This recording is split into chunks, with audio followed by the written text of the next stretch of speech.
বনের ভেতরে এক সমিতি খুলেছে শিয়াল পাখিদের জন্য।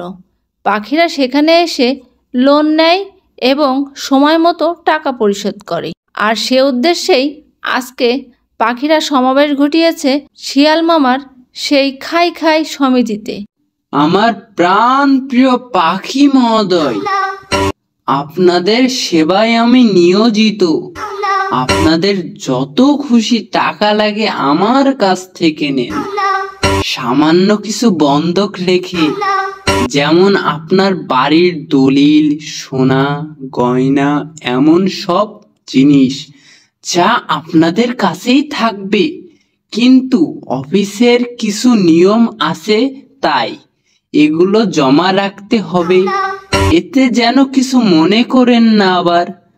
সাপ্তাহিক টাকা কিস্তিতে প্রদান করুন। ধন্যবাদ। সমিতি থেকে বাড়ি ফিরে যে যার ভাগ্য উন্নয়নের জন্য টাকাগুলো কাজে লাগানোর চেষ্টা করলো। এক ভাই কিনলো ইজি বাইক, আর একজন দুধ কিনে কোনো রকমে দই বানানোর চেষ্টা করলো। দুজন তো যা পরিশ্রম করলো, টাকাটা নষ্ট করলো না, কম বেশি খরচ করে তাদের ভাগ্য উন্নয়নের চেষ্টা করলো। কিন্তু তাদের বড় ভাই, সে তো অলসের বাদশা। সে তো নড়ে সয় না, ঘুম ভেঙে যাবে এই ভয়তে। ভাগ্যর দোষে সেই অলসের বই হচ্ছে টুনি। আর তার কপাল এতটাই খারাপ, তার একটা প্রতিবন্ধী ছেলেও আছে। ছেলেটা সারাটা দিনই কান্নাকাটি করে, আর তার স্বামী নাকে সরিষার তেল দিয়ে ঘুমায়, কোনো রকমেই নড়ে না যদি ঘুম ভেঙে যায়।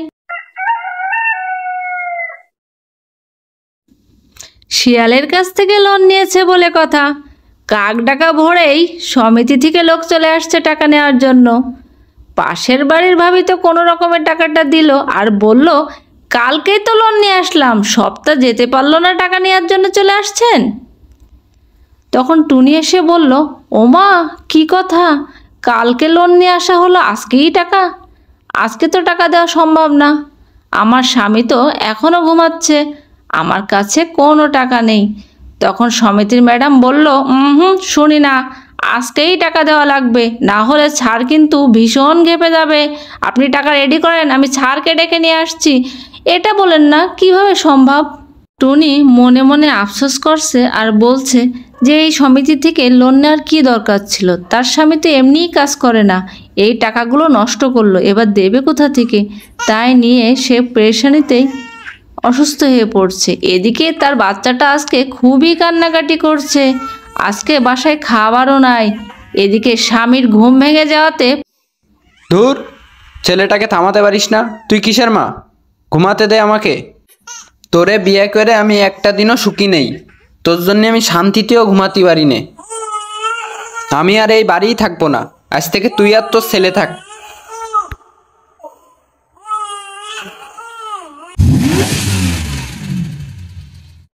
ঘরে দামি কি কি আছে দেখে আসো, পরে দেখছি। আমার টাকা মেরে খাওয়া অত সহজ না। শিয়ালের এ কথা শুনে তার কর্মী বলল, ঠিক আছে স্যার, আপনি চিন্তা করেন না, ঘরে কি কি আছে আমি দেখে আসছি।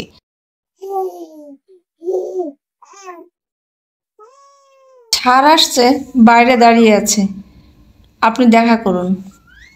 এই বলে সমিতির ম্যাডাম চলে গেল।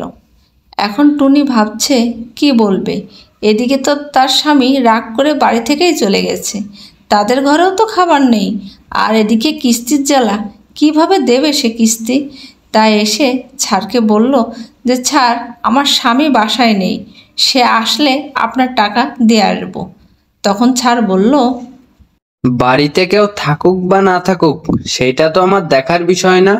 কাল সকালের ভিতরে যদি আমি টাকা না পাই, তাহলে এই বাড়ি, এই বাচ্চা সবই আমার। টুনি মনে মনে ভাবল, এই শিয়ালের কাছ থেকে লোন নেওয়াটাই ছিল সবচেয়ে বড় পাপ। আমার স্বামী অলস তো, তাই যেখানেই টাকা পাই সেখানেই দৌড়ে যাই, আমার হয়েছে মহাবিপদ।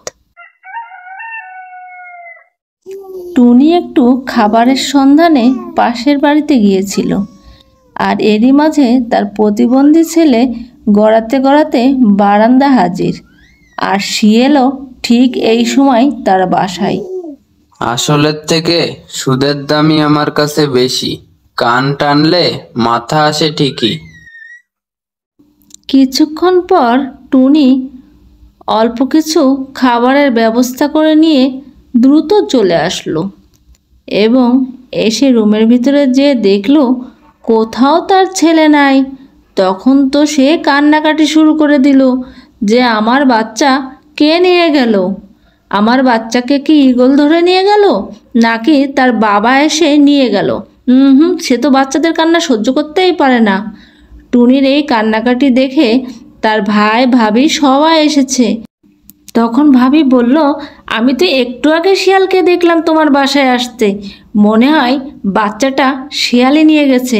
তুমি খোঁজ নিয়ে দেখো, শিয়াল ছাড়া এ কাজটা কেউ করেনি, কারণ আমরা আর কাউকে এ বাসার ভিতরে ঢুকতে দেখিনি। তখন টুনি মনে মনে ভাবলো, আজকে শিয়ালের একদিন কি আমার একদিন। আজ আমার স্বামী চলে গেছে, আর যদি সন্তানটাও চলে যায় তাহলে আমার আর বেঁচে থেকে কী লাভ।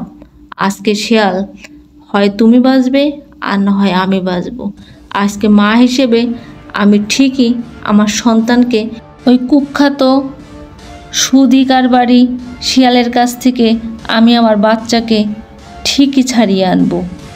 আমার বাচ্চাকে নিয়ে যাওয়া, তুমি টুনির ভালো রূপ দেখেছো, খারাপ রূপটা এখনো দেখোনি।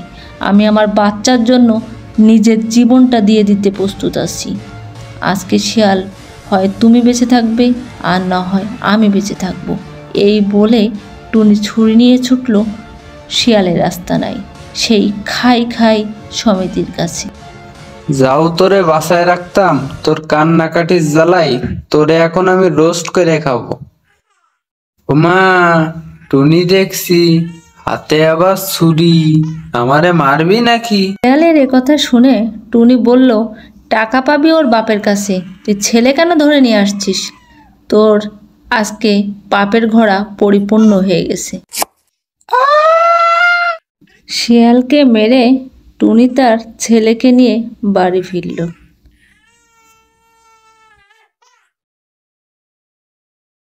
বায়না করে না মা, আমি তো বলেছি যে এই জামগুলো বিক্রি করে তোমার ছাড়ের টাকা দিয়ে দেব। আজকে প্রাইভেটে যাও মা, দেখি কালকে জামগুলো বিক্রি করতে পারে কিনা। তুমি আর কত বলবা? প্রতিদিন ছাড় আমাকে অনেক বকা দেয়, বলে টাকা ছাড়া পড়তে আসবি না। আচ্ছা মা, কাল যেভাবে হোক দিয়ে দেব। তুমি প্রতিদিন টাকা নিয়ে ঘোরাচ্ছ, তোমার মাকে বলে দিও টাকা দিয়ে দিতে। টাকা না দিয়ে দিলে এখানে আর পড়তে আসবা না। স্যার, আমি বলেছি তো আম্মু কালকে টাকা দিয়ে দেবে, আপনি রাগ করেন না স্যার।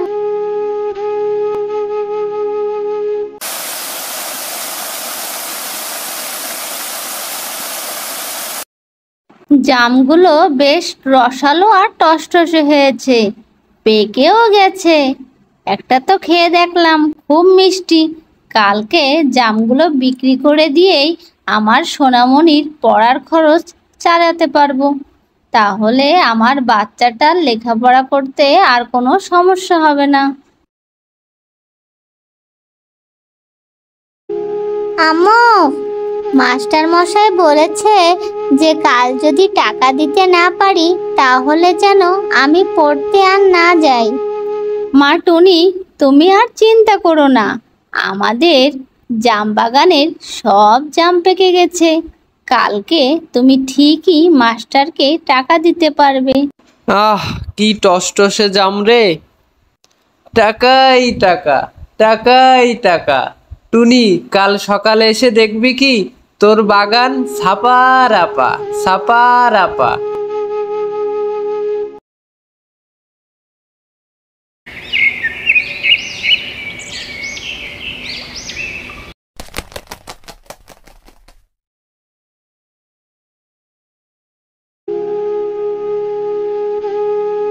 হায় আল্লাহ, আমার এ সর্বনাশ কে করলো?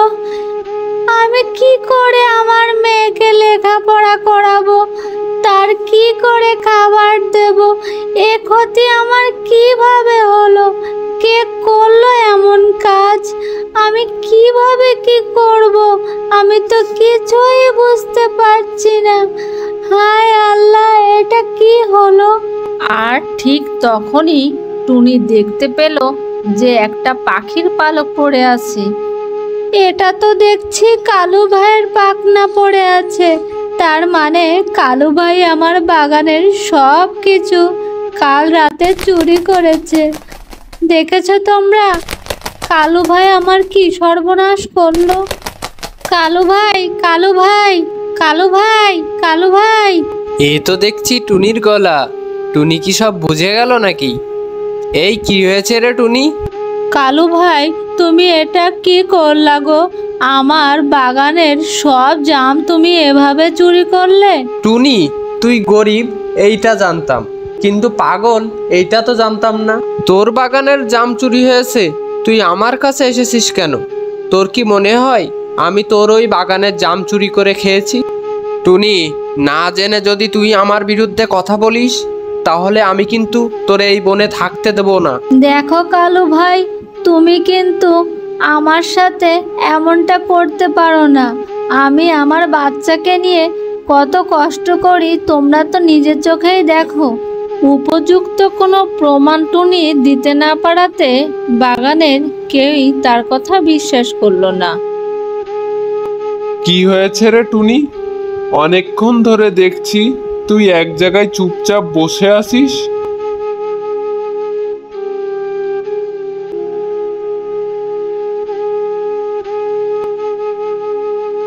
আর বলো না কাকা, কালকে রাত্রে আমার জাম বাগানের সমস্ত জাম কালু চোর চুরি করে নিয়ে বেচে দিয়েছে।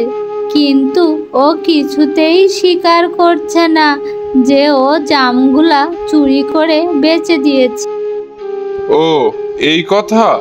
কালু যে চোর এ তো বনের সবাই জানে, কিন্তু কোনো প্রমাণ রাখে না বলে কেউ তাকে ধরতে পারে না। দাঁড়া, আজ কালুর একটা ব্যবস্থা করব। কিছুক্ষণ পর কবুতর কাকা এক হাঁড়ি মন্ত্রজল আর এক বস্তা বীজ নিয়ে আসলো টুনির কাছে। এনে বলল, টুনি, এই বস্তার ভিতরে আছে টমেটোর বীজ। এই বীজগুলো নিয়ে তুই তোর বাগানে ছিটিয়ে দে। তুমি তো জানো কবুতর কাকা, আমি আর আমার ওই এক রত্তি মেয়ে সারাটা দিন ধরেই আমরা বাগানে কত পরিশ্রম করলাম। কি হলো ফলাফল? কালু তা সব শেষ করে দিল। আর এই পাত্রে রয়েছে মন্ত্র জল। এই জল তোর বাগানে ছিটিয়ে দিবি। কালু কেন, কালুর বড় বাপও আসলে তোর বাগানের কোনো ক্ষতি করতে পারবে না। টুনি কবুতর কাকার কথা মতো তার বাগানে এসে টমেটোর বীজ ছিটিয়ে তাতে পানি দিল। কিছুদিনের মধ্যেই তার বাগানে টমেটো গাছ খুবই তাড়াতাড়ি বড় হয়ে গেল। আর বড় হতেই না হতেই টমেটোতে ভরে গেল তার পুরো বাগান। টুনি তো সেই আনন্দে আত্মহারা। বৃষ্টিতে টুনির আজ ভিজতে ভালোই লাগছিল। কাকা, তোমার কথা মতো তো টমেটো বাগানে বেশ টমেটো ধরেছে। কালকে টমেটো বাজারে নিয়ে যেয়ে বিক্রি করে দেব। আর একটা কথা, মন্ত্র জলও আমি আমার বাগানে ছিটিয়ে দিয়েছি। টুনি প্রতিদিন তার বাগান থেকে এভাবে টমেটো সংগ্রহ করতে লাগলো আর বিক্রি করতে লাগলো। একদিন এক টুনি এসে বলল, মা, বাজারে যে টমেটোর এখন কত দাম, তুমি তো সে তুলনায় অনেক কম দামে বেচছো। এ বনের পাখিদের কি ক্ষমতা হতো এত দাম দিয়ে টমেটো কিনে খাওয়ার? আল্লাহ তোমাকে অনেক ভালো রাখবে মা। তুমি অনেক বড় হও। একদিন এক সকালে টুনি যখন তার বাগান থেকে টমেটো নিয়ে চলে গেল, তখনই কালু এসে তার বাগানে হানা দিল। যেই না এক টমেটো ধরেছে, আর তখনই কালুর অবস্থা তো শেষ। বাবারে, খুব জোর বেঁচে গেছি। টুনির বাগানে নিশ্চয়ই জিনভূত আছে। আমি এই বাগানের ত্রিসীমানায় নেই আর। কালু কাক তো ভয়তে ওই যে বাগান ছাড়লো, আর কখনোই টুনির বাগানের ধারের কাছে আসলো না। আর সেই থেকে টুনি তার বাগানের সমস্ত টমেটো পাখিদের মাঝে বিক্রি করতে লাগলো, আর ওই টাকা দিয়ে সে তার মেয়েকে ডাক্তারি পড়ানো শেষ করলো। অন্যান্য দিনের মতো আজও সকাল হলো, কিন্তু আজকের সকালটা ছোট্ট টুনির কাছে ঠিক অন্যরকম। কারণ আজ যে তার নানি আসবে, সে সারাটা রাত না ঘুমিয়ে অপেক্ষায় আছে কখন তার নানি আসবে। কিন্তু নানি তো আসার কোনো নাম গন্ধ নাই। সে তো চায় তার নানি এসে তাকে বেড়াতে নিয়ে যাক। খুব মজা, নানি আসছে বলে কথা। এত আনন্দ সে রাখবে কোথায়? নানির অপেক্ষায় সে বসে আছে। ওদিকে নানি এই তো প্রায় চলে আসার মতো হয়ে গেল। নানিরা খুব ভালোই বাসে নাতিদের। নানি আর নাতির সম্পর্ক অনেকটাই গভীর আর অনেকটাই মধুর। নানি চলে আসছে, কি আনন্দ! আহা কি আনন্দ! নানি আমার জন্য একটা টেডি বিয়ার নিয়ে আসছে। বাহ, নানি এত ভালো কেন? কেন নানি তুমি এত ভালো? অনেক সুন্দর হয়েছে। আচ্ছা মা, কেমন আছো এবার বলো? বাড়ির সবাই ভালো তো? আসার সময় কোনো সমস্যা হয়নি তো? না বাবা, ঠিকভাবেই পৌঁছিয়েছি। অনেক দিন তোদেরকে দেখি না, তাই ভাবলাম যে একটু ঘুরে আসি। আচ্ছা চলো আগে খাওয়া দাওয়া করে নিই। কাঁঠালটা অনেক সুস্বাদু, তোমার জন্যই রেখেছিলাম। কালকে তো কাঁঠাল খাওয়ার বায়না ধরেছিল, কিন্তু আমি বলেছি তোমার নানি আসলে তারপরে কাঁঠালটা ভাঙবো। খাওয়া দাওয়া শেষ করে তারা ঘুমিয়ে পড়ল। এরই মাঝে হঠাৎ করে ফ্যানটা পড়ে গেল। এবার এই গরমে যদি ফ্যান না চলে তাহলে কিভাবে থাকা সম্ভব? টুনি তাড়াতাড়ি করে দেখতে গেল ফ্যানে কি সমস্যা হয়েছে। ফ্যান বন্ধ হওয়ার সাথে সাথেই তো মশারা চলে আসছে বাসায়। ওরে বাবা, মশার কামড় সহ্য করাটা কি চারটিখানি কথা? এ তো অনেক বিপদ হয়ে গেল দেখছি। আচ্ছা মা, চলো পাশের বাসার ভাবিদের বাসায়, তারা অনেক বড় লোক, তাদের বাসায় আজকে রাতটুকু থাকা যাক। এরা অনেক ভালো।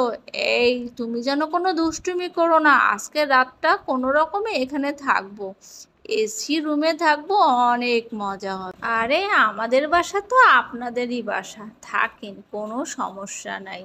আপনার যতটা দিন মনে হবে ততটা দিন থাকেন। আরে না না, আমার মা কালকেই চলে যাবে।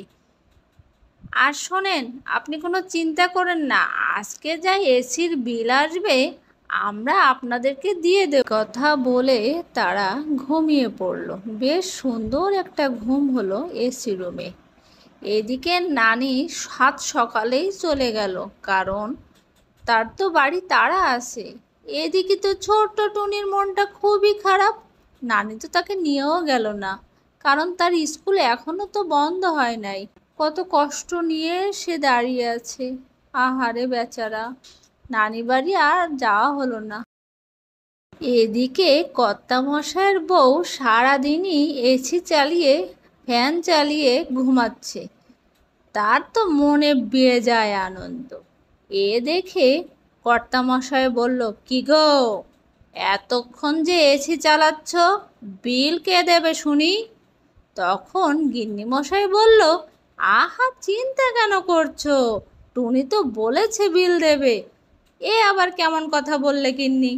টুনি তো মাত্র একদিন থেকেছে। আরে টুনি তো জানে না যে এসির বিল কত হতে পারে। কর্তামশাই টুনির বাড়িতে এসে বিলের কাগজটা ধরিয়ে দিল এবং বলল যে টুনি, এই এসির বিলটা তুই দিয়ে দিবি। কর্তামশাই, বিল কত আসছে? আরে তেমন না, মাত্র 6,000 টাকা। তুই বিলটা দিয়ে দিলেই হবে। আমি তাহলে আসি রে, ভালো থাকিস। কেন হলো কর্তামশাই এত বিল? আমি তো মাত্র একটি রাত থেকেছিলাম। কর্তামশাই একটু বলে যান। এদিকে টুনি তো মহা বিপদে পড়ে গেল। এখনো ছেলের স্কুলের বেতন দেওয়া হয়নি। কি করবে সেটা ভাবতে ভাবতেই সে চলে গেল শিয়াল পণ্ডিতের বাসায়। শিয়াল পণ্ডিতের বউ বলল যে শিয়াল পণ্ডিত অন্য এক বিচার সভায় গিয়েছে। তখন টুনি বলল, আচ্ছা ঠিক আছে ভাবি, ভাই আসলে বলেন যে আমি বিকালে মাঠে তার সাথে দেখা করব। সে যেন আমাকে একটু সময় দেয়, আমি মহা বিপদে আছি ভাবি। দয়া করে এই কথাটা বলে দিয়েন, সে যেন আজকে বিকেলে আমাকে একটু সময় দেয়। শিয়াল পণ্ডিত তাদের কথা সব মনোযোগ দিয়ে শুনল এবং বলল যে 1 মাসের বিল 6,000 টাকা আসছে নাকি একদিনের বিল 6,000 টাকা আসছে? কর্তামশাই, আপনার ফ্রিজটা একটু নিয়ে আসেন তো, আমি একটু চালিয়ে দেখব যে বিল কত আসে, তারপরে না টুনি আপনাকে বিলটা দেবে। তো কর্তামশাই কি আর করবে, এখন তো বিচারে পড়ে গেছে। সে নিজেকে ভালো সাজাইতে চলে গেল এসি আনতে। সে কিছুক্ষণ পরে এসি নিয়ে চলে আসলো এবং শিয়াল পণ্ডিতকে সেই এসিটা দিল। শিয়াল এসিটা পেয়ে সোজা বাড়ির দিকে চলে গেল, আর কর্তামশাই সেখানে ঠায় দাঁড়িয়ে রইল। ভাবলো যে শিয়াল আবার কোনো চালাকি করছে না তো। হ্যাঁ, যে চিন্তা সেই কাজ, শিয়াল এসি নিয়ে আর দেয় না। তো এ বিপদে পড়ে সে চলে গেল রাজা ঈগলের কাছে। রাজামশাই বলল, কিরে শিয়াল, তুই কর্তামশাইয়ের এসি নিয়েছিস কেন? তখন শিয়াল পণ্ডিত বলল, আমি বিল নির্ধারণ করার জন্য এসিটা নিয়েছিলাম মহারাজ, কিন্তু কারেন্ট যেভাবে যাচ্ছে আমি তো কোনো রকমে বিলের হিসাব মেটাতে পারছি না, এ কারণে এসিটা এখনো দিইনি। তখন কর্তামশাই বলল যে আমার বিল চাই না, আমার লাখ টাকার এসিটা দিয়ে দিতে বলেন মহারাজ। তখন শিয়াল বলল, কি কেমন, পরকে ঠকালে কেমন লাগে? তুমি আর এসি পাচ্ছ না, বিল যতক্ষণ না ঠিক হয়। তো বন্ধুরা, কি শিখলে তোমরা? আসল কথা বলতে কাউকে ফাঁকি দিলে নিজেও কখনো না কখনো ফাঁকিতে পড়তে হয়। সুন্দরবনে অনেক পাখির বসবাস। সেখানে বসবাস করে এক বুড়ি টুনি। তার মাত্র একটি ছেলে সন্তান আছে। সে ছেলে কোনো কাজেরই না, তাই এই বৃদ্ধ বয়সেও বুড়ি সেলাই মেশিনে কাজ করে তার জীবন চালায়। এই বনের সকল পাখিরাই কাজ করে খেত। যার যে কাজ করে পছন্দ হতো সে সেই কাজ করেই তার পরিবারকে চালাতো। কিন্তু ওইদিকে বুড়ি টুনির ছেলে কালুয়া কাক কখনোই কোনো কাজে হাত দিত না। কালুয়া কাক ঝর্ণার ধারে এক সুন্দরী কাককে দেখতে পেয়ে সেখানে গিয়ে বলল, ও সুন্দরী, এই বনে নতুন নাকি? কখনো যে দেখিনি। তোমার মতো এত সুন্দরী একটা মেয়ে পেলে আমি বিয়ে করতাম। ও সুন্দরী, রাজি হয়ে যাও না সোনা। আমিও তোমার মতো কাউকে পেলে বিয়ে করে নেব, কিন্তু যে সংসারে শাশুড়ি আছে আমি ওই সংসারে বউ হয়ে যেতে রাজি না, কারণ শাশুড়িরা মোটেই ভালো হয় না। তোমার কি মা আছে? যদি মা থাকে তাহলে আমি তোমাকে বিয়ে করব না। আর একটা কথা, আমার সব রকম সোনা গয়না আছে, শুধু কানের দুল ছাড়া। আমাকে কানের দুল দিলেই আমি তোমাকে বিয়ে করব। যদি তোমার মা না থাকে আর আমাকে কানের দুল এনে দাও, তাহলে আমি এই বিয়েতে রাজি। আমার দুনিয়ায় আমি ছাড়া আর কেউ নেই। আর কানের দুলের কথা বলছো না, ওইটা আমি কালকে এনে তোমাকে বিয়ে করব। কালুয়া কাক যেহেতু বেকার ছিল, তাই তার কাছে কোনো টাকা ছিল না। তাই সে বনের সকল পাখিদের কাছে টাকা ধার করতে গেল। তুই বেকার, তোকে টাকা দিলে ফেরত পাবো কি করে? তুই তো নিজের পেটই চালাস বুড়িটুনির দিয়ে। বনের কোনো পাখিরাই কালুয়া কাককে টাকা ধার দিতে রাজি হলো না। অবশেষে ছোট্ট রিঙ্কুর কাছে যেও কালুয়া কাক টাকা চেল, কিন্তু রিঙ্কু তাকে টাকা দিতে রাজি হলো না। যখন বনের কেউ টাকা দিতে রাজি হলো না, তখন কালু ভাবলো যাই যে বাঘমামার সাথে একটু কথা বলে আসি। মামা, আমাকে যদি তুমি কিছু টাকা দাও, তাহলে তোমার এই বুড়ো বয়সে আর কোনো পাখি ধরে খেতে হবে না। আমি তোমাকে পাখি ধরে এনে দেবো প্রতিদিন। ঠিকই বলেছিস রে ভাগ্নে, এত কষ্ট করে আর শিকার ধরে খাওয়া আমার পক্ষে সম্ভব না।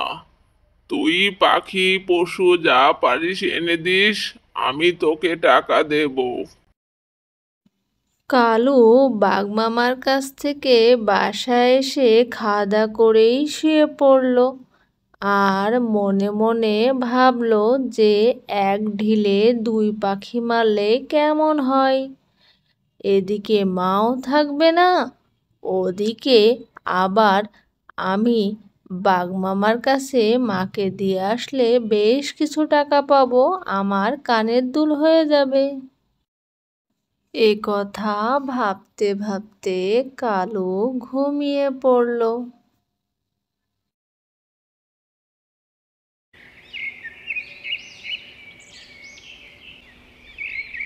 মা, তুমি সারাদিনই সেলাই মেশিনে কাজ করো, তোমার তো চোখে সমস্যা হয়ে গেছে। চলো, তোমাকে আজকে আমি ঘুরতে নিয়ে যাই। বাবা কালু, তুই তো দেখছি অনেক বড় হয়ে গেছিস, বড়দের মতো কথা বলা শিখেছিস। মায়ের প্রতি এত দরদ কোথায় ছিল? তোর তো দেখছি বড় হয়ে বুদ্ধি হয়েছে। আচ্ছা ঠিক আছে, চল বেড়াতে যাই। কালু তার মাকে নিয়ে কিছুক্ষণের মধ্যেই রওনা হয়ে গেল। আর যাওয়ার পথে মাকে বলল, বাঘমামার শরীরটা খুব খারাপ, চলো তাকে দেখে যাই। মা, বাইরে খুব রোদ, তুমি ভেতরে যাও, ঠান্ডা পড়লেই বের হব।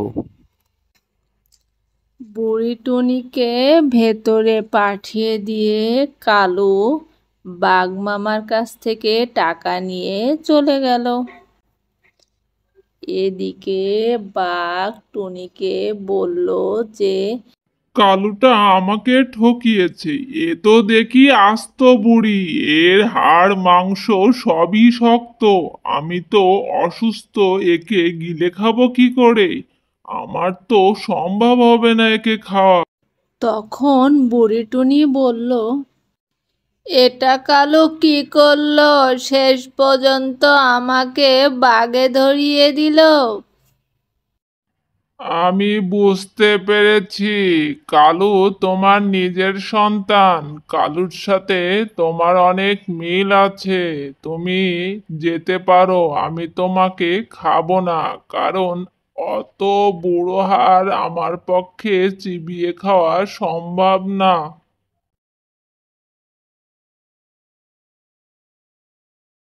এ নাও জান, তোমার জন্য আমি কানের দুল এনেছি। অনেক সুন্দর হয়েছে, তোমার এই কানের দুল আমার খুব পছন্দ হয়েছে। আমি তোমাকেই বিয়ে করব। আর হ্যাঁ শোনো, আমি এই কানের দুল আমার বান্ধবীদেরকে দেখিয়ে নিয়ে আসি, ওরাও দেখে খুব খুশি হবে। তুমি কোথাও যেও না কিন্তু, তুমি এখানেই বসে থাকো, আমি কানের দুল নিয়ে দেখিয়েই চলে আসবো। কালু সুন্দরী কাকের অপেক্ষায় গাছতলাতেই বসিয়ে থাকলো। আর এদিকে বেলা গড়িয়ে সন্ধ্যা নেমে আসলো, তবুও আসলো না সুন্দরী কাক। এভাবে আস্তে আস্তে রাত হলো, রাত গভীর হলো, তবুও সুন্দরী কাকের কোনো দেখা নেই। তখন কালুয়া কাক বুঝতে আর বাকি রইল না যে সুন্দরী কাক গয়না নিয়ে পালিয়ে গেছে। তখন কালু মনে মনে ভাবলো আর কান্না করতে লাগলো। আমি কি করলাম, হে আমার রব, আমি এ কি ভুল করলাম? এক ছলনাময়ী মেয়ের মায়ায় পড়ে আমি এ কি করলাম? নিজের মাকে বাঘের কাছে রেখে আসলাম। আমার এই পাপের কোনো ক্ষমা নেই। আমি কি করলাম, এই কি করলাম আমি?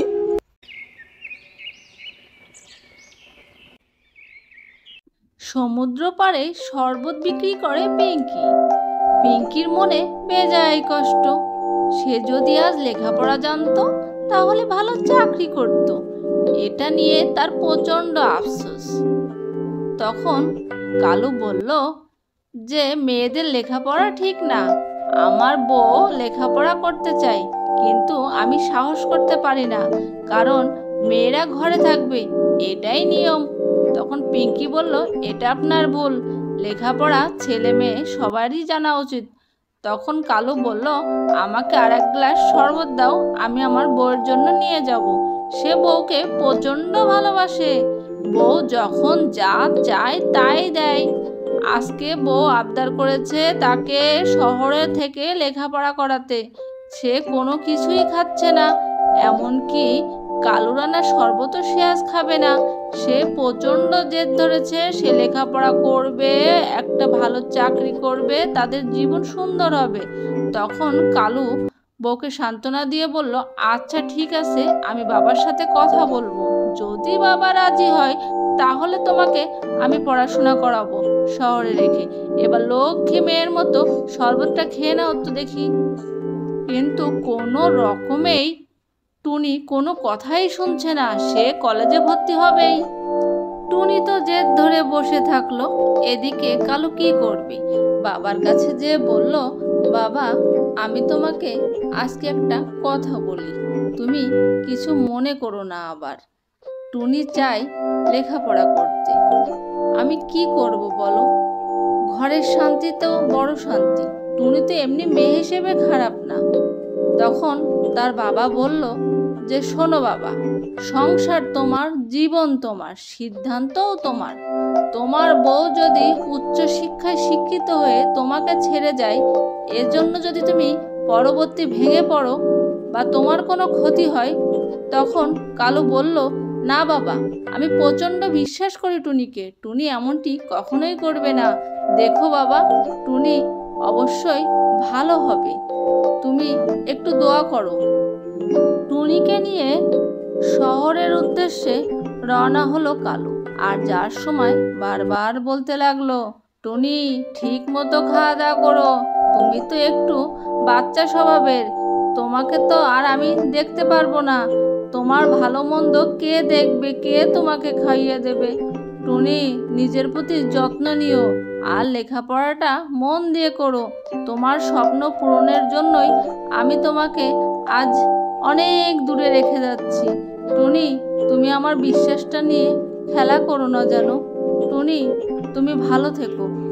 দিন যায়, রাত হয়, এভাবে কেটে যায়। ওদিকে টুনি লেখাপড়ার উপরে মন। সব সময় টুনি পড়ালেখা ছাড়া আর কিছুই বোঝে না, কারণ টুনির যে স্বপ্ন পূরণ করতেই হবে। আবার এদিকে কালু হয়ে গেছে একদম একা। কালুর কোনো কিছুই ভালো লাগে না।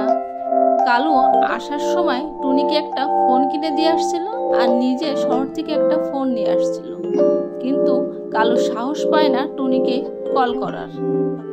হঠাৎ করেই কালুর মোবাইলটা বেজে উঠল। টুনি ফোন দিয়েছে। টুনি বলল, কেমন আছো? তুমি কি আমাকে একটু দেখতে আসতে পারো না? আমি তো খবর নিতে পারি না, কিন্তু তুমি তো নিতে পারো। রবিবারের ভেতরে আমার কলেজে টাকা দিতে হবে, না হলে আমি ফাইনাল পরীক্ষা দিতে পারবো না। তখন কালু বলল, তুমি কোনো চিন্তা করো না, টাকার ব্যবস্থা হয়ে যাবে। তুমি শুধু লক্ষ্মী মেয়ের মতো পড়াশোনাটা ঠিক করে করো আর পরীক্ষাটা ভালো করে দাও। এদিকে সব দায় দায়িত্ব আমার, তুমি ঠিকমতো খাওয়া দাওয়া করো। কালু তার বাবাকে বলল, বাবা, তুমি আজ কয়েকটা দিন আমার সাথে কথা বলছো না। আমি জানতে পারি কি এমন অপরাধ করেছি যার জন্য তুমি আমার সাথে কথা বলাই বন্ধ করে দিয়েছো? আমার অপরাধ হইলে তুমি এটা খুলে বলো বাবা। টুনিকে কি বাইরে পাঠিয়ে ভুল করলাম? তখন কালুর বাবা বলল যে, না বাবা, ও জন্য না, আমি শুধু একটা দুশ্চিন্তার ভেতরে আছি। তুই যে জমি ঘর বাড়ি সব বিক্রি করে বোর লেখাপড়ার পিছনে খরচ করছিস, এর যদি ফল খারাপ হয়। তখন কালু বলল, বাবা, যা আমার ভাগ্যে আছে সেটাই হবে, তুমি কোনো চিন্তা করো না। কারণ বাবা, আগে আমার ভালোবাসা, তারপরে আমার জীবন। টুনির ফাইনাল পরীক্ষা শেষ হয়ে গেছে, কিন্তু টুনি এখনো বাড়িতে আসছে না। এই দেখে কালু চলে গেল টুনির শহরে আর মনে মনে ভাবছে, যদি যে আমি দেখি টুনি পাল্টে গেছে, তাহলে আমি নিজেকে কিভাবে বুঝাবো? শহরে শুনেছি মানুষ বদলে যায়, এখন আমার টুনিটাও যদি বদলে যায়, আমি কাকে নিয়ে বাঁচবো? এই সব দুশ্চিন্তা তার মাথার ভিতরে শুধুই ঘুরপাক খাচ্ছিল। কিন্তু তারপরেও সে যে টুনিকে অনেক ভালোবাসে। টুনির রুমে ঢুকতেই দেখে টুনি কার সাথে যেন কথা বলছে। টুনির বন্ধু ছিল সে। টুনিকে বলল যে, শোনো, খুব ভালো রেজাল্ট নেই, আমরা দুজনে ডাক্তারি পাশ করেছি। তুমি কি গ্রামে ফিরে যাওয়ার মতো একটা ভুল ডিসিশন নিচ্ছ না তো? ওই চাষা মূর্খকে ভুলে যাও। আর আমি অনেক দিন থেকেই তোমাকে বলবো বলবো ভাবছি, আমি তোমাকে খুব ভালোবাসি। আসো, আমরা দুজনার হয়ে যাই, সুন্দর একটা সংসার হবে আমাদের। তখন টুনি বলল যে, আমি তোমার সাথে মিশেছি শুধুমাত্র নোট নেওয়ার জন্য। আমি শহরে কাউকেই চিনতাম না, তোমার সাথে আমি বন্ধুর মতো মিশেছি, আর তুমি এই সুযোগে এই কথা বলছো? আমার ওই চাষা ভুষা গ্রামের স্বামী আমার জন্য ঠিক আছে। তখনই কালু বুকে বল পেয়ে ভেতরে ঢুকে টুনি বলে ডাক দিল, আর টুনি দৌড়ে এসে কালুকে জড়িয়ে ধরল। তাদের এই ভালোবাসা দেখে তার বন্ধু তো প্রাণ নিয়ে বাঁচে।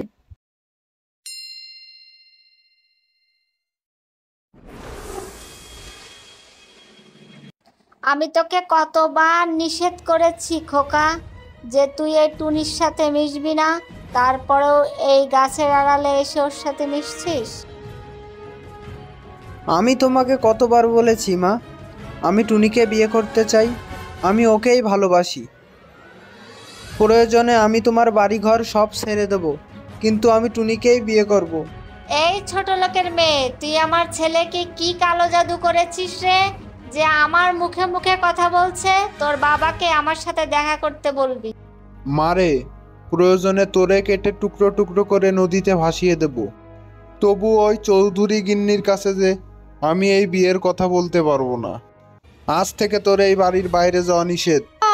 তুমি এভাবে বলো না বাবা, বাবা শোনো না, বাবা দয়া করো, বাবা, বাবা তুমি এভাবে বলো না। টুনির মা, আমি ঘরের দরজা বন্ধ করে দিলাম, ওর যদি খিদা লাগে জানলা দিয়ে খাবার দিবা, তাও ভুলেও ঘরের দরজা খুলবা না। 2 দিন আটকা থাকলে ওর প্রেমের ভূত মাথা থেকে চলে যাবে।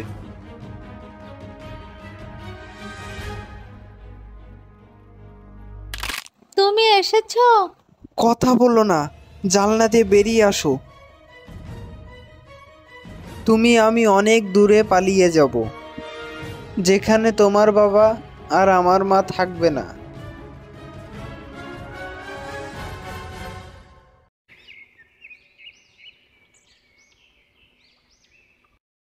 টুনির মা, ওই মেয়ের জন্য যেন কান্নাকাটি করো না। যে মেয়ে 2 দিনের ভালোবাসাকে বড় করে আমার সারা জীবনের ভালোবাসাকে লাথি মেরে চলে গেছে, তাকে ভুলে যাওয়াই ভালো।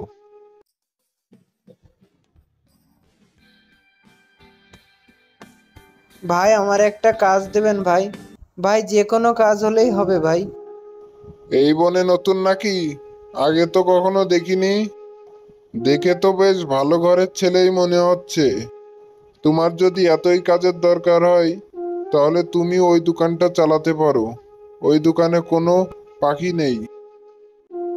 কিন্তু ভাই আমার কাছে তো কোনো টাকা নেই, দোকানে মাল কিনবো কিভাবে? চিন্তা তোমার করা লাগবে না, তুমি শুধু পরিশ্রম করবে, টাকা আমার। তুমি কাল থেকে এই দোকান খুলতে পারো। টুনি, তোমার ভালোবাসায় আমি আজ একটা কাজ পেয়েছি। কাল থেকে দোকানদারি করব। আজ আমার জন্য তোমার কত কষ্ট করা লাগছে, এর জন্য আমিই দায়ী। এভাবে চলে আসা আমাদের ঠিক হয়নি। তুমি এত বড় ঘরের সন্তান হয়েও আজ তুমি মুদি দোকানদারি করবা, এটা ভাবতেই আমার খুব খারাপ লাগে। তোমাকে আমি অনেক ভালোবাসি।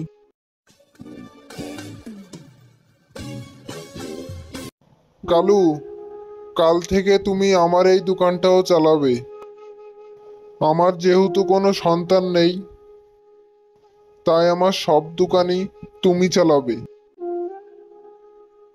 আচ্ছা ঠিক আছে।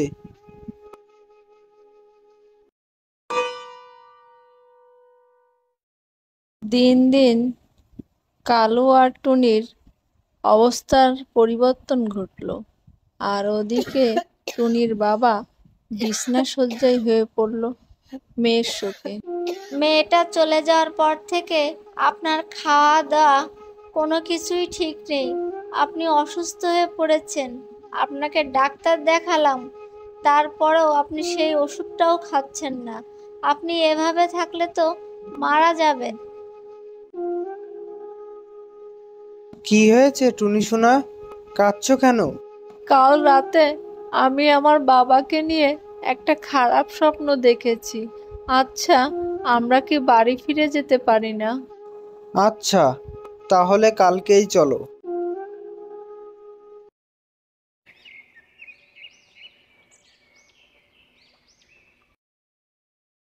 বিআই সাহেব চোখ খোলেন। আমি তো ওদেরকে মাফ করে দিয়েছি, এখন আপনি মাফ করে দিলেই হলো। কি করবেন বলুন? ছেলে মেয়ে তো আমাদেরই নাকি, কতদিন আর দূরে দূরে রাখবেন? মা রে, আমাকে তুই এতদিন কেমন করেছিলি মা? আমার যে তোর ছাড়া একটা দিনও কাটছিল না। পাহাড়ের টিলায় এক গুহা, সেই গুহাতে বসবাস করত ঈগল। কিছুদিন আগে এক ঝড়ের রাতে সে তার স্বামী এবং একটিমাত্র সন্তানকে হারিয়েছে। কিছুদিন যাবৎ সে গুহা থেকে বের হয় না, কিন্তু আজ খিদে আর সহ্য করতে না পেরে সে বের হয়েছে। দেখা যাক সে কোনো খাবার সংগ্রহ করতে পারে কিনা। সে খাবারের সন্ধানে এই গ্রাম থেকে ও গ্রাম, এই বন জঙ্গল থেকে ওই বন জঙ্গল ঘুরতে আছে। কখনো নীল আকাশ, কখনো সবুজ ঘাস, এভাবে ঘুরে বেড়াচ্ছিল সে। ঘুরতে ঘুরতে ক্লান্ত পথিকের মতো সে ক্লান্ত, আর উপরে উঠতে পারছিল না। তবুও চেষ্টা তো করতেই হবে, কারণ তার খাবার তো তাকেই জোগাড় করতে হবে। সে যে বড় একা। হঠাৎ সে একটি গ্রাম দেখতে পেল। সেই গ্রামে অনেকগুলো ঘর। গ্রামের দিকে তাকিয়েই দেখে একটা পাখির বাসা। সেখানে জল করছে 2টা ডিম। সে ভাবলো এখান থেকে একটা ডিম নিয়ে যায়, যদি তার এবেলার আহারটুকু হয়। এদিকে নীলটুনি বাসায় ফিরল। খুবই ক্লান্ত সে, কারণ পাখিরা সব সময় কাজের সন্ধানেই থাকে, কারণ তাদের খাবার তাদেরই জোগাড় করতে হয়। এসে দেখে যে তার মাত্র একটি ডিম। দুইটা ডিম ছিল কোথায় গেল সে তো চিন্তাও করতে পারছে না। তখন তার স্বামী বলল যে থাক, তোমার উপরে হয়তো রহমত আছে, তোমার দুইটা ডিম, একটা চলে গেছে, একটা তো আছে, তুমি এই একটা ডিম নিয়েই তাওয়া দাও, দেখো ঠিকই বাচ্চা হবে, আমাদের একটা সন্তানই যথেষ্ট। পেটে খিদে থাকা সত্ত্বেও ঘোরাঘুরিতে ঈগল ক্লান্ত, তাই ভাবছে একটু ঘুমিয়ে নি, ঘুম থেকে উঠে তারপরে ডিমটা খাওয়া যাবে। এদিকে ডিমের যে বাচ্চা ফোটার টাইম হয়ে গেছে, এর মধ্যে চলে আসলো ঈগলের ছোট ভাই। ঈগলের ছোট ভাই এসে বলল যে এই নাও, এখানে মাছ আছে, এটা খেয়ে নাও, আর খিদে লাগলে না খেয়ে থেকো না, তুমি এই গুহার ভেতরে না থেকে আমাদের সাথেও তো যেতে পারো।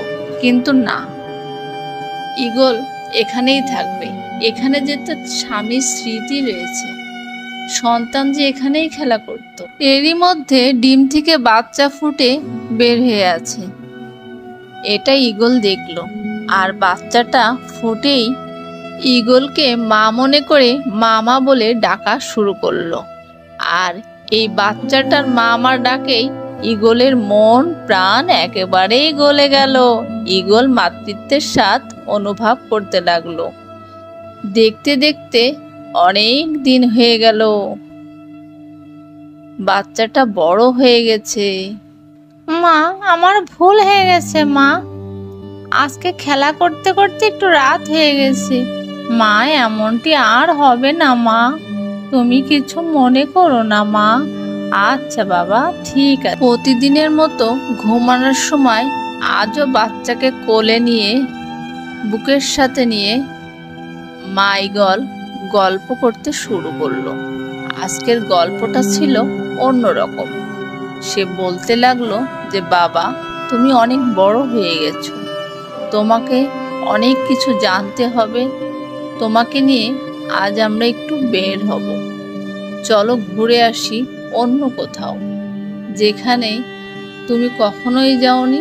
তোমাকে পরিচয় করতে হবে সব জায়গায়, দুনিয়াতে সব জায়গায় ঘুরতে হয়, শিখতে হয়, জ্ঞান অর্জন করার জন্য ভ্রমণের দরকার আছে। ঘুরতে ঘুরতে তারা এক গ্রামে এসে পৌঁছালো এবং বাচ্চাকে বলল যে মা, এই বাসাতে আজকে আমরা অতিথি, চলো এই বাসাতে যাই। তখন বাচ্চাটি বলল যে মা, এখানে আমাদের কে আছে? ঈগল বাসায় ঢুকে সবাইকে সালাম দিয়ে মত বিনিময় শেষ করে বলল যে দেখেন, আমি অপরাধী, আপনাদের বিনা অনুমতিতে আপনাদের একটা ডিম নিয়ে গিয়েছিলাম, আর এই ডিমের সেই বাচ্চাটাই আজকের এই মেয়েটা। আমি নিজের কাছে নিজে খুব বড় অপরাধী, তাই বাচ্চাটিকে তার বাবা মার কাছে দিয়ে গেলাম। তুমি থাকো মা, এই তোমার বাবা মা, আমি তোমার কেউ না মা, তুমি এদের কাছেই থাক। কিন্তু কে শোনে কার কথা? বাবা মাকে তো সে চেনেই না। বাবা যতই পেছন থেকে মামা বলে ডাকলো না কেন, সে চলে গেল ঈগলের সাথে। সে যে ঈগলকে পরম বন্ধু, ঈগলের পরম মায়ায় সে জড়িয়ে গিয়েছে। সে যে ঈগলরে ছাড়া কিছুই বোঝে না। জন্ম থেকে এ পর্যন্ত তো সে ঈগলকেই মা বলে জানে, তাই নতুন মা সে চায় না, দরকার নাই অন্য কাউকে। কালুয়া কাক আর টুনি ছোটবেলা থেকেই একে অন্যকে ভালোবাসে। আজ তারা বিয়ে করে নিল। বিয়ে করে কালুয়া কাক তার বউকে নিয়ে বাড়ি উঠালো, কিন্তু তার মা চৌধুরী গিন্নি টুনিকে চৌধুরী বাড়ির বউ হিসেবে কোনো রকমেই মেনে নিতে রাজি নয়। সে বলল, এই ফকিন্নি মার্কা মেয়েকে এই চৌধুরী মহলে কোনো রকমেই আমি বউ হিসেবে মেনে নিতে পারবো না। আমি খান সাহেবের মেয়ের সাথে কথা দিয়ে রেখেছি, কালু তুই খান সাহেবের মেয়েকেই বিয়ে করবি। তখন কালু বলল, না মা, এ সম্ভব না, আমি টুনিকে ভালোবাসি। এ কথা শুনে গিন্নিমা তখনই কালুকে বাড়ি থেকে বের করে দিল। আর কালু কি করবে, নতুন বউ টুনিকে নিয়ে একটা গভীর জঙ্গলে ছোট্ট একটা ঘর বাঁধলো এবং এই ঘরেই তারা সুন্দর সংসার করতে লাগলো। কালুয়া কাক আজ বাসায় ফেরার সময় এক ঝুড়ি নানান রকম ফল নিয়ে আসলো, নিয়ে এসে পেছনে চুপটি করে বসে থাকলো। টুনি তো খেয়াল করেইনি যে তার স্বামী বাসায় আসছে।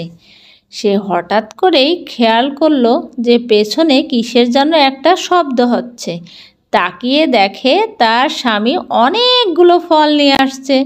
তখন টুনি বলল, তুমি এতগুলো ফল নিয়ে আসছো, এত টাকা নষ্ট করছো কেন? তখন কালুয়া কাক বলল, একটা সুন্দর খবর আছে টুনি, তুমি মা হতে চলেছ। আমি আসার সময় ডাক্তারখানা থেকেই আসলাম, তাই তোমার জন্য ফল কিনে আনলাম। ডাক্তার বলল, এই সময় তোমার অনেক ভালো মন্দ খেতে হবে, এজন্যই ফল নিয়ে আসা। তুমি বেশি বেশি নিজের যত্ন নিও আর আমার অনাগত বাচ্চাটার দিকে খেয়াল রেখো। আজ থেকে ভারী কাজ করা তোমার জন্য বন্ধ। তখন টুনি খুশিতে বলল, আচ্ছা আমার প্রাণের স্বামী, তুমি যা বলবা তাই। তাদের জীবনটা ভালোই কাটছিল। তাদের জীবনে হয়তো অভাব ছিল, কিন্তু ভালোবাসার অভাব তাদের মোটেই ছিল না।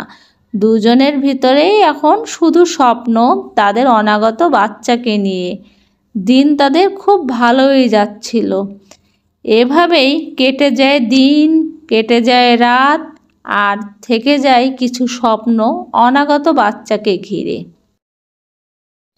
কালু সকাল সকালে উঠে পড়ে, তার ভ্যানটা নিয়ে যায় সবজির হাটে। সে বড়লোকের ছেলে হলে হবে কি, সে এখন প্রচুর পরিশ্রম করে। পরিশ্রম তার এখন গায়েই লাগে না, কারণ তার জীবনে তো এখন সুখের দিন। সে বাবা হতে চলেছে। সে কোনো রকমে কাজটা শেষ হলেই বাড়ি চলে আসে, সে কোথাও যায় না। হঠাৎ করে সে বাড়ি ঢুকে দেখতে পেল তার বউ টুনি পেটে ব্যথায় ছটফট করছে আর কান্নাকাটি করছে। তখন কালু এদিকে ওদিকে না তাকিয়েই টুনিকে আর কোলা করেই ছুটল হসপিটালের দিকে। কিছুক্ষণ পরেই টুনিকে নিয়ে সে হসপিটালে পৌঁছে গেল। হসপিটালে যেই সে ডাক্তারবাবুকে বলল যে, ডাক্তারমশাই, যে কোনো কিছুর বিনিময়ে আপনি আমার টুনির জীবন বাঁচান। আমি টুনি ছাড়া আমার দুনিয়ায় কেউ নাই। তাই বলে সে কান্নাকাটি করলো। তখন ডাক্তার বলল, এখনই অপারেশন করতে হবে, আপনি কাউন্টারে 1,00,000 টাকা জমা দিন। তখন কি করবে, কালু তার মার কাছে গেল। কিন্তু তার মা, টুনির বাবদ আমি কোনো টাকা দেব না, তোর টুনি মরুক, তুই টুনির জন্য ঘর ছাড়া হয়েছিস, তোকে আমি বোঝাতেই পারলাম না, ফকিন্নির মেয়ের জন্য তুই তোর জীবনটাই নষ্ট করে দিলি, হতচ্ছাড়া। এদিকে টুনির বাচ্চা হয়ে গেল। টুনির বাচ্চাটা দেখতে অবিকল টুনির মতো হয়েছে, তাই দেখে কালু তো খুবই খুশি। কিন্তু ডাক্তার বলছে অন্য কথা। টুনির যে শেষ পর্যায়ে, টুনি হয়তো আর কিছুক্ষণের জন্য বেঁচে আছে। টুনির এত পরিমাণ ব্লিডিং হয়েছে যে টুনি আর হয়তো বাঁচবে না। তাই ডাক্তার বলল, বাচ্চাটিকে তার মার কোলে দিন। টুনি অল্প একটুর জন্য তার বাচ্চাকে তার স্পর্শে নিল। তখন কালু আবার বাচ্চাটিকে নিয়ে নিল। কিছুক্ষণ পরেই টুনি সব মায়া ছেড়ে চলে গেল।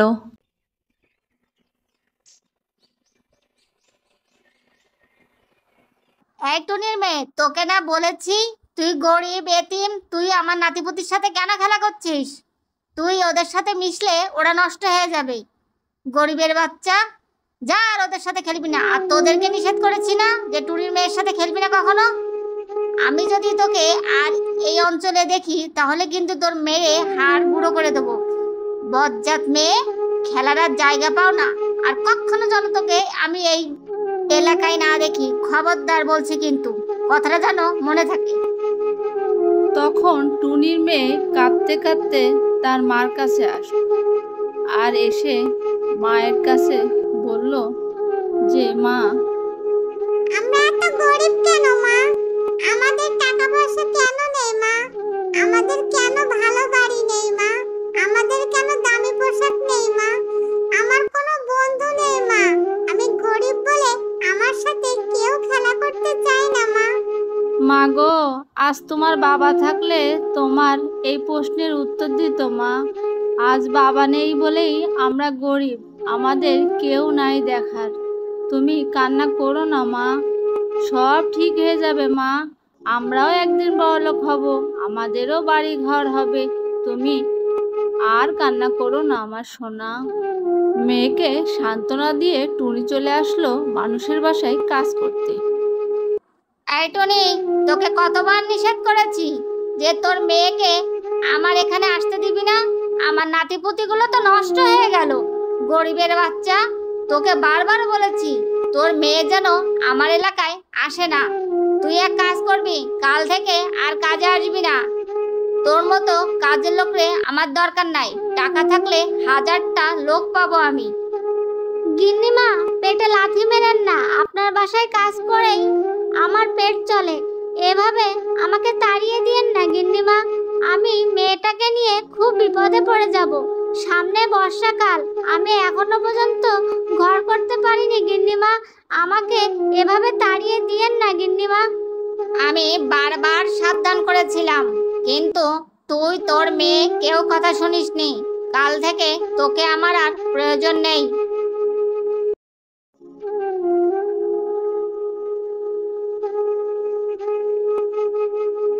এদিকে কাজ হারিয়ে টুনি পড়ে গেছে বিপদে, আর ওইদিকে প্রতিবেশীদের অনেক ছোট বড় কথা তাকে শুনতে হয়। সে গরিব বলে তাকে নানাভাবে সবাই অপমান করে, আর সে মুখ বুজে সব সহ্য করে। কেউ তো আবার বলে, কিরে টুনি, বর্ষাকাল আসছে, পালাবি কোথায়? তোর তো ঘর বাড়ি নাই।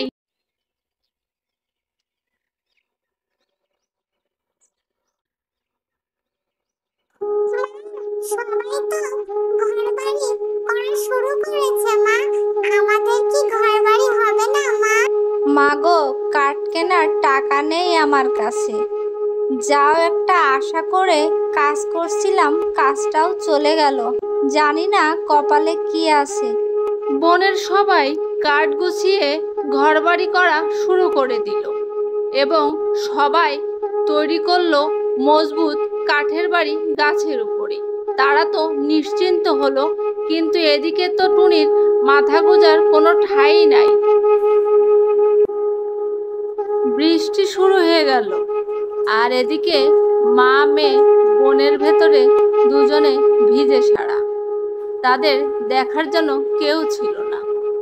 হঠাৎ করেই টুনি কেমন যেন অসুস্থ হয়ে গেল, অসুস্থ হয়ে নিচে পড়ে গেল। মা, তোমার কি হয়েছে গো মা? কথা বলো মা, তোমার কি হয়েছে? এই যে শুনছেন, একটু দেখেন না আমার মা কেমন জানি করছে। একটু দেখেন না, দয়া করে একটু দেখেন না। লোকটি পাশ কাটিয়ে চলে গেল, কিন্তু টুনির মেয়ের আর্তনাদ তার কানে পৌঁছালো না। তখন টুনি আস্তে করে উঠল, চলো মা, আমরা অন্য কোথাও যাই, এখানে বৃষ্টিতে ভেজার দরকার নাই।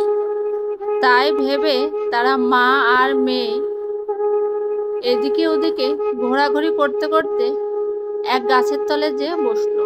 এর মধ্যে বৃষ্টি থেমে গেছে। তারা হঠাৎ করে দেখতে পেল, মা, আমাদের তো টাকা নেই, কিন্তু এখানে তো বাঁশঝাড় আছে। মা, আমরা দুজনে মিলে কি একটা বাঁশের ঘর বানাতে পারবো না? বাঁশ তো এখানেই আছে, আমাদের তো টাকা লাগবে না। যেমন চিন্তা তেমন কাজ। মা আর মেয়ে বাঁশ কেটে শুরু করলো ঘর বানানোর কাজ। আর দেখতে দেখতে তারা অনেক সুন্দর করে তাদের বাঁশ পুঁতে ঘর বানানো শুরু করে দিল। আর কিছুক্ষণের মধ্যেই তাদের চেষ্টা সফল হলো। তাদের একটা সুন্দর বাঁশের বাড়ি হলো। টাকা থাকলেই সব সময় সবকিছু হয় না গো মা। দেখেছো, আজকে আমরা দুজনে মিলে বাঁশ দিয়ে কত সুন্দর করে ঘর বানালাম। একেই বলে পরিশ্রমী সৌভাগ্যের চাবি। আজ থেকে তোমারও একটা বাড়ি হলো, কি বলো মা? তুমি আমার মা, তুমি আমার সব কিছু। কিছুদিন পরে বিশাল ঝড় তুফান শুরু হলো, আর তাতে বড়লোকদের কাঠের বাড়ি গাছ থেকে নিচে খসে খসে পড়লো। আর এদিকে তো তারা মহা বিপদে পড়ে গেল। তারা কোথায় যাবে? টুনি যে বাড়িটা করেছে সেটা মাটি থেকেই শুরু করেছে। এ কারণে টুনির বাড়িতে কোনো সমস্যাই হয়নি। সবাই এসে টুনির কাছে মাপ চাইলো আর বলল, আমাদের ভুল হয়ে গেছে টুনি, আসলে আমরা বুঝতে পারিনি। নিজেরা বিপদে না পড়লে কখনো অন্যের বিপদ বোঝা যায় না। আজকে অনেক শিক্ষা হয়েছে আমাদের। তোমার সাথে অনেক খারাপ আচরণ করেছি, এর জন্য আমরা সবাই অনুতপ্ত। আমাদের বিপদে এখন তুমি হয়তো আমাদের কর্মফলের জন্য কষ্ট দিতে পারো, আর নতুবা তোমার বাসায় আশ্রয় দিতে পারো।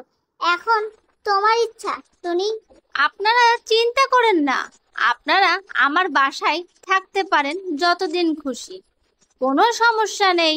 কারণ একে অন্যের সাহায্য সহযোগিতা করবে, এটাই তো হওয়া উচিত।